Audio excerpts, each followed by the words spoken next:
Sejam bem aceitas as palavras da minha boca e meditar no meu coração perante a tua face, ó Senhor, rocha minha e redentor meu.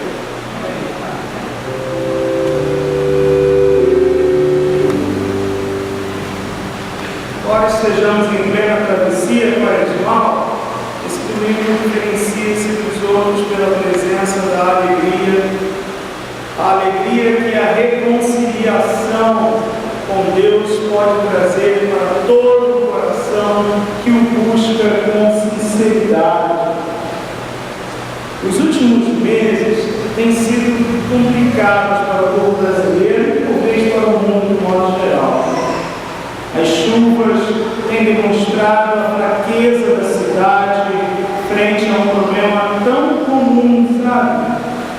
Desde que eu me entendo por gente, chove-se em março, fevereiro, abril, torrencialmente. Acho que é uma coisa já bem tradicional. São as nossas águas de março. E enquanto se aprovam leis garantindo gastos quase que ilimitados às obras da Copa, a nossa Zona Norte continua sofrendo com o abandono e o desleixo com a qualidade de vida da população. Quem mora aqui na Zona Norte mesmo, quem mora também nos bairros que não são os bairros assim, não fazem parte do Meia, mas ali naquela linha ali de Olaria, Ramos, Penha, pode ver o estrago que as ruas fez ali naquelas ruas. É impressionante você ver realmente pessoas não conseguindo trabalhar, pessoas perdendo seus pertences por causa da chuva, numa cidade que quer ostentar receber uma Copa do Mundo mais. Eu não tenho nenhum problema com o Copa, nem com o futebol, mas eu acho preocupante quando a gente prioriza uma coisa que de repente não é prioridade, sabe? Eu não ficaria triste se alguém dissesse assim: olha, nós vamos aprovar uma lei para gastos ilimitados para resolver o problema das chuvas. Sabe, eu nem ia ficar tão irritado assim. Se resolvesse, eu sei que iam roubar, se fizeram uma lei dessa que querem roubar. Mas se resolver o problema da chuva, tá bom, né? A Copa, a gente vai passar a Copa e a chuva vai continuar e aí acabou, né? Só falta inundar os estádios. Deus não deixa isso acontecer, pelo menos. Niemeyer morreu, Chorão Charlie Brown Jr. morreu, o Chaves morreu, e como dizem por aí, parece que a cruz está solta, né? E assim, ainda elegeram um homem declaradamente racista, homofóbico e que pede a senha do cartão de crédito dos fiéis em pleno culto. Tá aí, só na internet, no YouTube, você vê lá. O sujeito recebe o cartão de crédito na hora do culto e depois ele fala assim: não adianta, irmão, você me dá o cartão, tem que dar a senha também, senão Deus não vai abençoar. Não sou eu que disse, é só procurar na internet. Gente, aí pegaram essa pessoa e colocaram assim: esse vai ser o presidente dos direitos humanos. Gente, eu fiquei tão espantado com isso, que isso para mim é quase como se colocasse o goleiro Bruno como o presidente de defesa dos direitos da mulher. É a mesma coisa. Oremos. Infelizmente as coisas andam tão loucas que são até cômicas, mas são trágicas mesmo. Não tem nada de engraçado, por mais que eu conte de uma forma menos pesada, o assunto é pesadíssimo, tá? Muitas pessoas irão sofrer por causa disso, muitas pessoas mesmo. Outras pessoas vão perder suas vidas.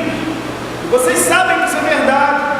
Tudo isso para satisfazer os interesses de pseudo-conservadores, endinheirados. Pseudo-conservadores porque vivem aquela aparência de vida tradicional, mas a gente sabe que não é assim. Tudo ouro. E tem dinheiro, bom, quem tem dinheiro, infelizmente, nesse país e em vários outros, tem poder. Isso mostra claramente a diferença de postura que a pessoa que serve a Jesus deve ter. Deus quer salvar todos. E para alcançar isso, Ele não mede esforços em demonstrar seu amor incondicionalmente a todas as pessoas, dando-nos inspiração para que cada um de nós alcance também seus objetivos pessoais. A lógica de hoje é que Deus se alegra quando alguém que perambulava perdidamente pela existência encontra uma direção a seguir e consegue se reerguer. Essa é a grande mensagem do dia de hoje.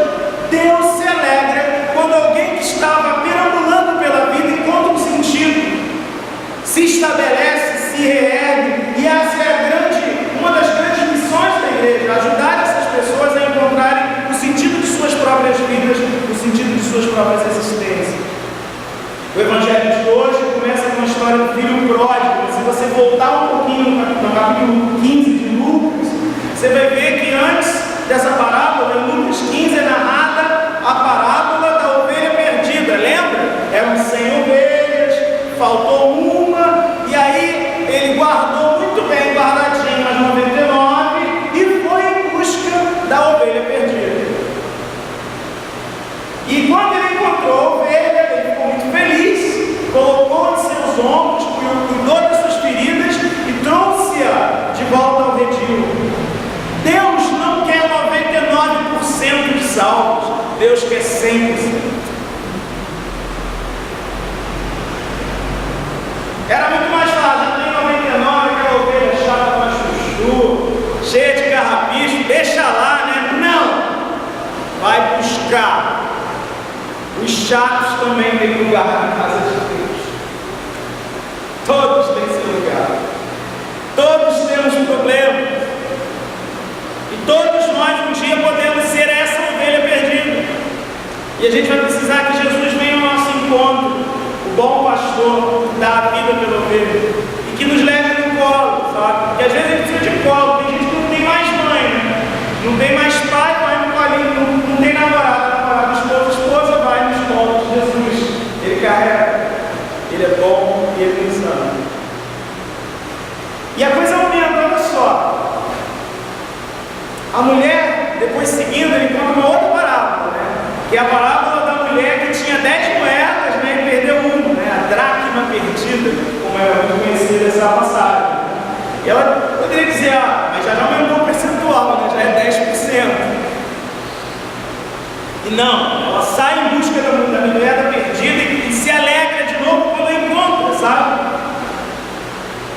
E finalmente, o homem tinha 2 filhos e um resolveu cair no mundo, acho. Aí já são 50%. Deus quer todos.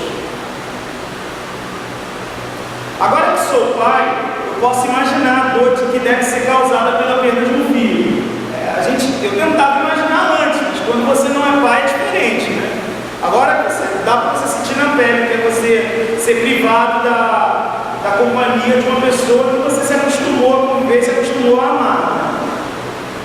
Então, tanto a perda para a morte do corpo é muito dolorosa, quanto a perda também causada pela morte de um caráter, sabe? Da bondade de uma pessoa. Eu acho que as pessoas morrem de 2 formas, né? Ela morre corporeamente, né? O corpo morre tranquilo, mas também tem a morte causada pela morte do caráter. Eu não acredito mais na vida. A pessoa fala isso. Eu não acredito que exista mais nenhuma justiça. Então, por conta disso, eu vou vender a minha primogenitura por um prato de mentiras. Eu vou ser corrupto. Eu vou fazer bobagem, porque todo mundo faz. Essa pessoa morre também.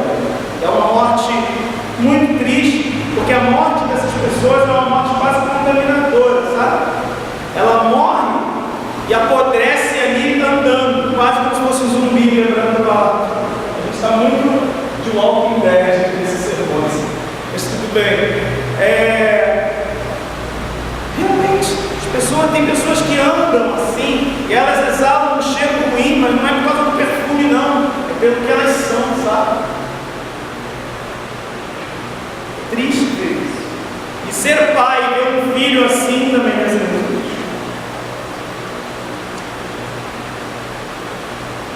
E esse pai entrega o que era direito do filho e não cerceia a liberdade dele. O filho está tomando uma atitude extremamente unilateral. Olha, eu quero que é parte da minha herança, eu quero estar até vivo, tudo bem. Pegou a parte dele e saiu. Deu errado o plano dele. Mas o pai dele deu a ele a liberdade e o que lhe era de direito. O pai do filho era justo. Isso demonstra o quê? Não importa se os homens são justos, Deus continua o mesmo. Ele trata a todas as pessoas com justiça, independente de quem seja. Deus está com seus braços abertos até para aquelas pessoas que a gente acha que não merece. E Deus, de uma certa forma, retratado nessa parábola, em deixa o filho ir embora e dá a ele liberdade. Deus poderia controlar suas vidas. Deus poderia controlar as nossas vidas, mas Ele não faz isso. Pelo contrário, somos nós que temos que procurar autocontrole. Por que a gente tem que procurar autocontrole? Porque Ele pegou e disse assim: eu não vou controlar a sua vida não, eu vou te dar liberdade. E nós temos liberdade para sermos controlados. Acredite, liberdade não é fazer tudo o que você quer, tudo que passa pela sua cabeça. Fazer tudo que passa pela cabeça é loucura. Hoje eu estou no dia de falar palavras chavões. Já falei de manhã que sinceridade em excesso é falta de educação. E agora essa. Vamos adiante. Deus não controla a vida de ninguém. Ele pode até indicar caminhos, mas a decisão de caminhar por eles é nossa. Ele nos deu o livre-arbítrio e nós temos que usá-lo sabiamente. E o filho saiu. E como não tinha experiência de vida, bom, logo perdeu tudo, né? Não tem muita surpresa nisso. Acabou o dinheiro. E aí eu vou entrar numa outra questão. É preciso tomar cuidado com o pecado, queridos paroquianos. Principalmente você, sabe, que não é muito acostumado a pecar de uma forma, sabe? Geralmente dá problema. Tem gente que pensa assim: ah, mas só dessa vez, sabe? Vai dar problema. Ah, comigo isso não funciona, não. Isso não pega comigo, não. Isso aí não vai acontecer comigo, não. E Deus é comigo, eu sou todo poderoso, eu posso passar ali no meio do tiroteio. Gente, não tentará o Senhor meu Deus, gentilmente sentido pela Guilherme de manhã. Verdade, sabe? A gente se entrega, se atira nas coisas. Não tem que se atirar nada, sabe? A gente tem que pensar nas coisas que faz. Nós não somos mais crianças, sabe? A gente tem que ver primeiro, não vai se pular na piscina sem saber a profundidade. Calma, né? Então as pessoas, elas são assim, elas acham que tudo de mal não vai acontecer por elas, e algumas delas até acham que por conta de proteção divina, sabe? Ah, eu sou crente, eu sou de Jesus, isso aí comigo não funciona não. Cuidado, que de repente funciona. De repente funciona. E eu já vi muita gente boa ser destruído por causa de um erro. Não precisou de mais não. A pessoa até cometeu outros na vida, erros menores. É claro que vocês entendem que existe mal. Pecado é pecado, mas existe mal maior e mal menor e consequências maiores e consequências menores. Todo mundo aqui entende isso. Tem até dois advogados aqui para me dizer se eu estou errado. 3, desculpa. Verdade, 3. Meu Deus, tomar cuidado com o que eu falo. Mas eu devo ser sincero, como sacerdote, eu devo dizer que o maior problema de uma comunidade, eu devo dizer, não são os filhos pródigos, não, sabia? Sendo muito franco com vocês, os mais problemáticos são os filhos mais velhos, os filhos fiéis, os filhos que participam assim, geralmente. Pois esses últimos, por não se entregarem às frivolidades da vida, sentem-se mais filhos que os outros, sabe? Melhores que os outros, mais santos que os outros, merecedores da salvação, merecedores de atenção diferenciada, de providência divina. Eu estou há tantos anos na igreja, Deus tem que me ajudar. Isso não é só membro da igreja da Trindade, não, membro de qualquer lugar. Tem gente que acha que é membro da igreja há 20 anos, já só falta ter carteira de INSS. Assim, eu quero minha recompensa. Como assim? Não recebeu a recompensa a vida inteira, Deus não te abençoou a vida inteira, não. Agora eu contribuí 25 anos, eu quero minha aposentadoria, eu quero a minha bênção. Gente, tem gente que tem essa mentalidade de falar de dízimo, né?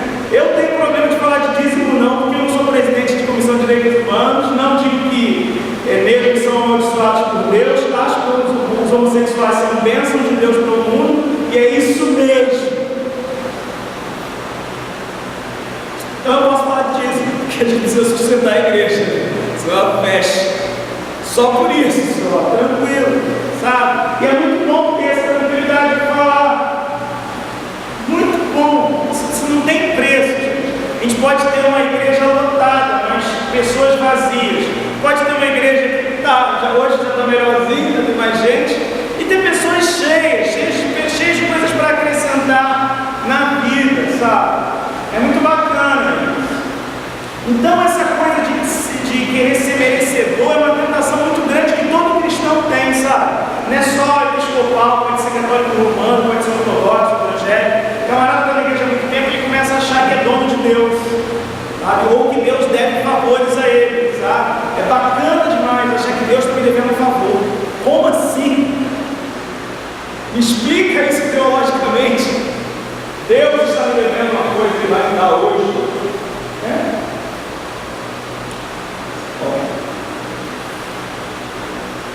Então,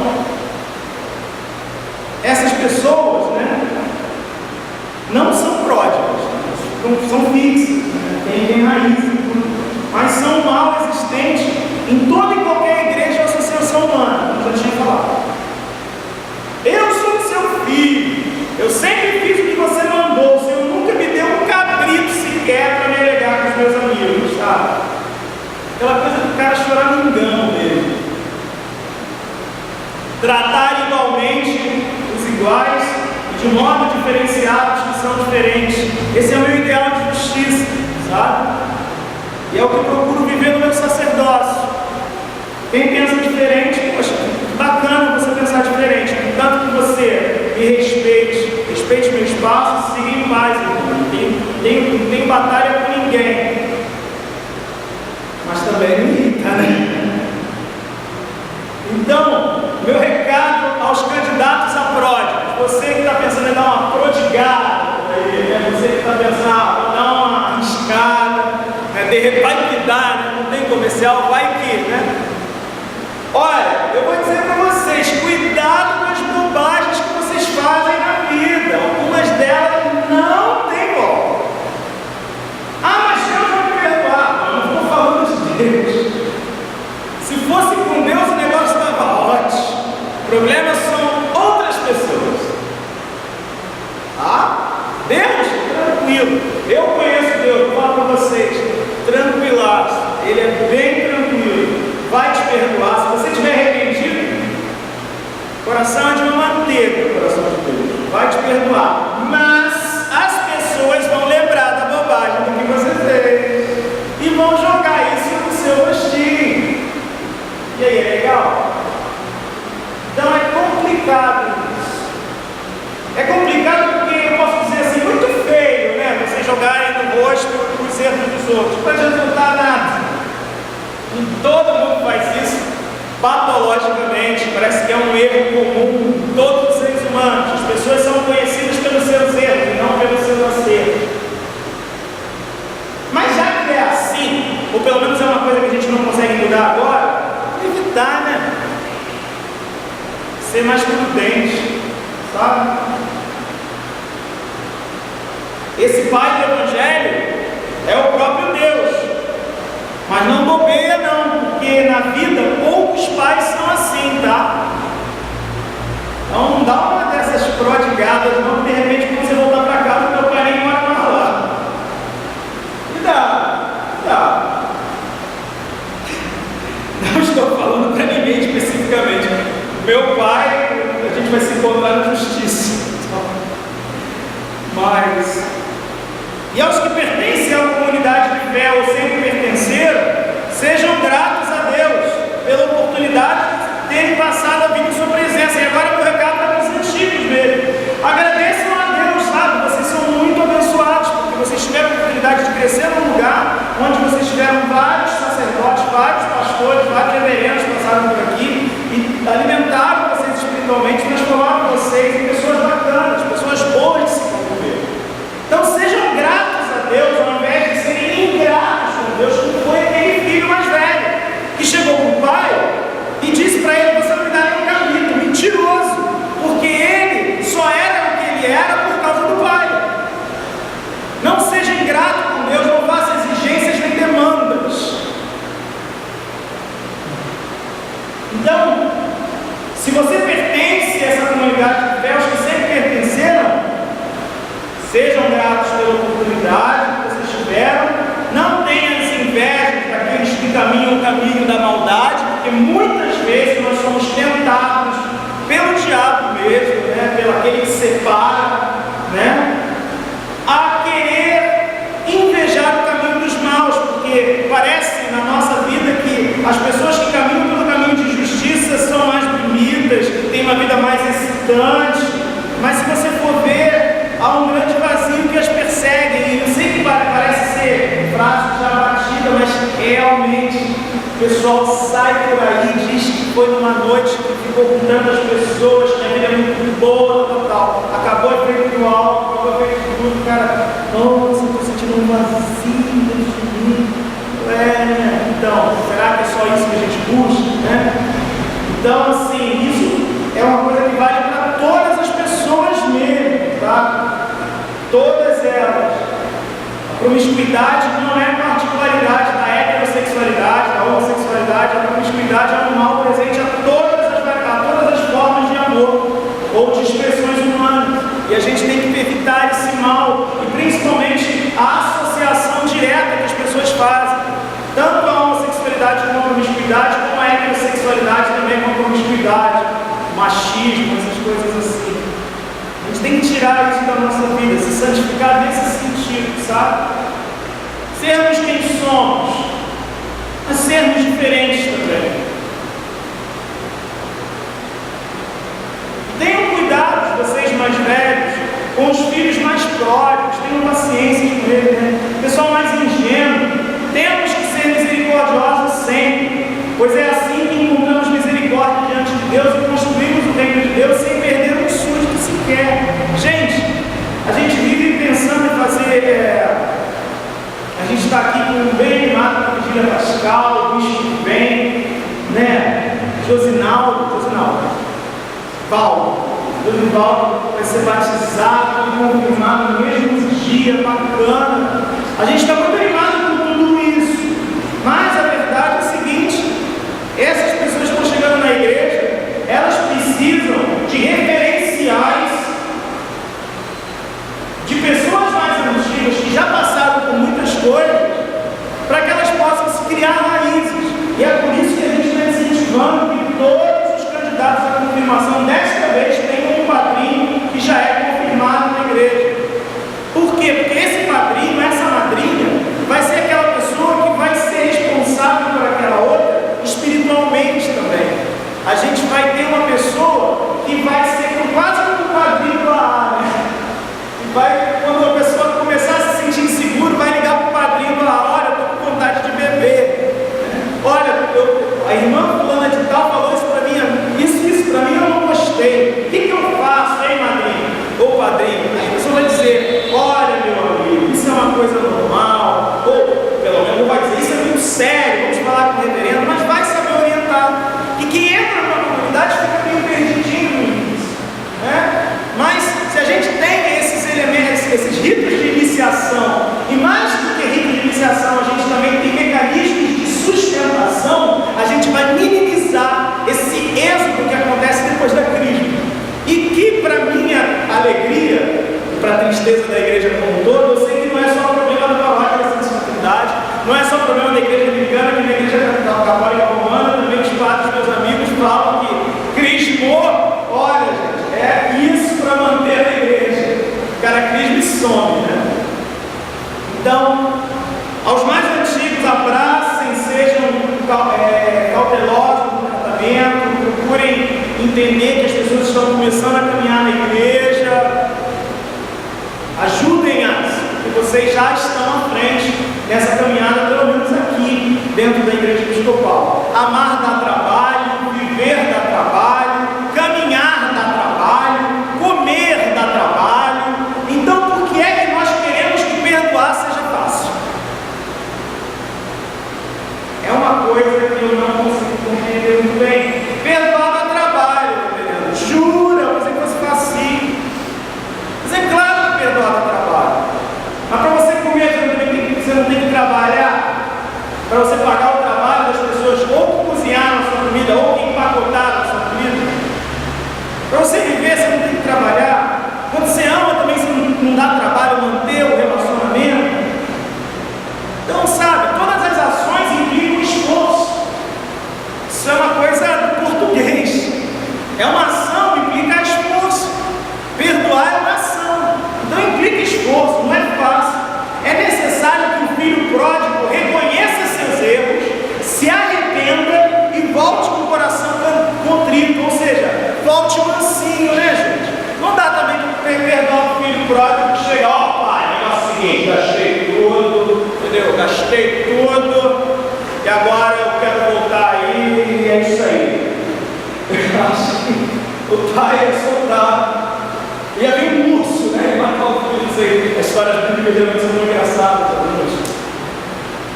Com certeza esse filho não ia ser perdoado por essa postura, certo? Meu irmão, mete o pé, sai fora, né?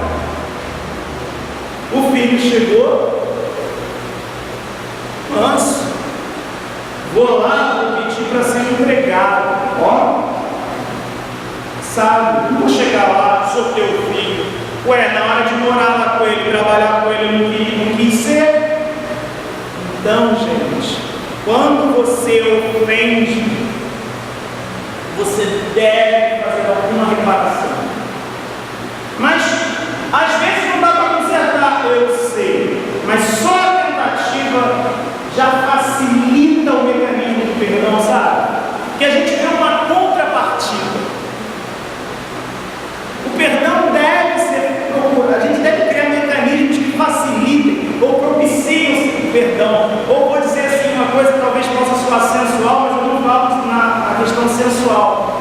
Tem que criar clima para as coisas acontecerem. E o perdão também a gente tem que criar o clima. Tá? Não adianta pegar assim, igual muitas vezes eu vi alguns pastores fazendo. Você brigou com o fulano de tal? Briguei. Vem cá aqui à frente. Você ali, você está brigado com o fulano de tal? Ai meu Deus, que vergonha. Vem aqui à frente. Aperta a mão dele em nome de Jesus. Abraça ele em nome de Jesus. Gente, era uma coisa horrível. As pessoas se beijavam assim.